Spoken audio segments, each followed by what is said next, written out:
और देखिए अब सुशांत कैसे पूरी जांच की प्रक्रिया आगे बढ़ रही है, उसमें सबसे पहले मैं लिए चलना चाहती हूँ क्योंकि दो बातें बड़ी हैं। एक तो पुलवामा में जहां पर इस शख्स के उमर मोहम्मद, जो कि अब मुख्य आरोपी बताया जा रहा है, जिसकी एक गाड़ी थी जिसमें ब्लास्ट हुआ है, उस उमर मोहम्मद के दो भाइयों को हिरासत में लिया गया है। मोबाइल फोन्स वहां से जब्त किए जा रहे हैं। लेकिन उससे भी पहले जल्दी से एक बार जितेंद्र के पास चलते हैं। जितेंद्र, गृह मंत्री की बैठक कितने बजे शुरू हो रही है? एक बार फिर से हमारे दर्शक जो 10 बजे जुड़ा है हमारे साथ, उनको बता दीजिए कौन कौन इस बैठक में शामिल हो रहा है। और देखिए अंजना, 11 बजे के आसपास ये केंद्रीय गृह मंत्री अमित शाह की अध्यक्षता में बैठक होगी और काफ़ी महत्वपूर्ण बैठक है क्योंकि इसमें तमाम एजेंसियों के जो चीफ हैं वो आ रहे हैं क्योंकि एनआईए की टीम स्पॉट पर जा चुकी है। एनआईए के डीजी इस बैठक में शामिल रहेंगे। एनएसजी की जो एनबीडीसी टीम है, नेशनल बम डेटा सेंटर की टीम, वो अपनी इनिशियल रिपोर्ट डीजी एनएसजी को दे चुकी है। तो इस बैठक में डीजी एनएसजी भी शामिल होंगे और दिल्ली पुलिस के कमिश्नर इसमें रहेंगे और इसमें खुफिया तरीके से किस तरीके की जानकारी आ रही है उसको लेकर के आईबी चीफ को भी इस बैठक में बुलाया गया है। यही नहीं, जम्मू कश्मीर के डीजीपी को भी इस बैठक में वीडियो कॉन्फ्रेंसिंग के जरिए जोड़ा जा रहा है क्योंकि सारे जो तार हैं वो फरीदाबाद, दिल्ली और इसके साथ साथ जम्मू कश्मीर से जुड़ते हुए नजर आ रहे हैं। तो इस ट्राई एंगल में तमाम अधिकारियों को शामिल किया जा रहा है और ये कोशिश की जा रही है कि आगे इस पूरे मामले को लेकर के किस तरीके से बढ़ना है क्योंकि जानकारी सूत्रों के हवाले से मिल रही है कि एनआईए की टीम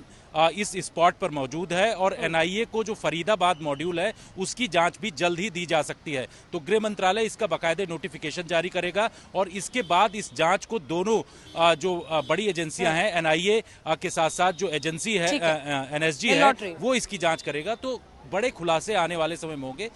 जी ठीक, मैं लौट रही हूँ। अब एक बार आपको पहले सुना देते हैं क्योंकि ये इनपुट नया आ रहा है। बारामुल्ला जहाँ पर ये उमर मोहम्मद, एक बार फिर से अपने दर्शकों को बार बार बताएं, ये उमर मोहम्मद ही बताया जा रहा है जिसकी ये गाड़ी थी जिसमें धमाका हुआ। इसीलिए ये बहुत बड़ी इंपॉर्टेंट कड़ी अब बन गया है क्योंकि इसी से तार खुलेंगे कि कौन ये षड्यंत्र रच रहा था, किसने अंजाम दिया, क्यों ये सब कुछ हुआ है। आइए उसकी भाभी बताया जा रहा है, भाभी तक हमारे सहयोगी पहुंचे, वो क्या बता रही हैं सुनिए। मैं भाभी लगती हूँ। तो जो कल से पिक्चर हम देख रहे हैं दिल्ली ब्लास्ट के बाद, कहा जा रहा था कि ये तारीख है, लेकिन आप बता रहे हैं ये तारीख नहीं है। हमारे घर में कोई तारीख ही नहीं है। हमारे घर में उमर रशीद है, दूसरा है आमिर रशीद, बस वो दो। क्या उन्होंने कोई गाड़ी ली थी बाहर से, कहीं एचआर नंबर की गाड़ी? जो नहीं, हमारी गाड़ी ये है, आप देख सकते हैं, जेके नंबर की है हमारे, और कोई गाड़ी नहीं। तो कल रात पुलिस वगैरह आई थी आपके घर, जिन्होंने यहाँ पर इन्वेस्टिगेट वगैरह किया, क्या कुछ कहा उन्होंने? उन्होंने कुछ नहीं कहा। जब हमने नंबर ये बोला जेके की गाड़ी है तो उन्होंने और कुछ नहीं, उन्होंने बोला चलो ठीक है, इनको थाने में पूछताछ थोड़ा सा करेंगे और कुछ नहीं। उन्होंने और कुछ नहीं बोला, सिर्फ हमने बोला था उनको इनको छोड़ दो, हमारे घर में और कोई मर्द नहीं है, हम खाली दो हैं। तो फिर उन्होंने बोला कल तक छोड़ देंगे, सुबह आ जाना तो हम छोड़ देंगे। ये आमिर जो है जिनकी पिक्चर कल से वायरल है, ये क्या काम करते हैं? प्लम्बर है। ये कश्मीर में ही होते हैं या बाहर भी? कश्मीर में, हाँ, बस और आउटसाइड। तो आपने सुना भाभी, वो अपनी तरफ से तमाम बातें कह रही हैं, लेकिन अभी तो पुलिस की जांच होगी, तहों को खोलना होगा। दो तीन बातें तो सॉलिड आ रही हैं। गाड़ी का नंबर सीसीटीवी में कैद है और उसी से ये तार खुले हैं, उसी से उसका लास्ट ओनर उमर मोहम्मद है। बहुत सारी बातें ऐसी होंगी। जल्दी से एक बार चलते हैं कवलजीत संधू के पास। कवलजीत, जो पुलवामा में एक्शन हो रहा है इस वक्त, उसको लेकर क्या जानकारी देंगे?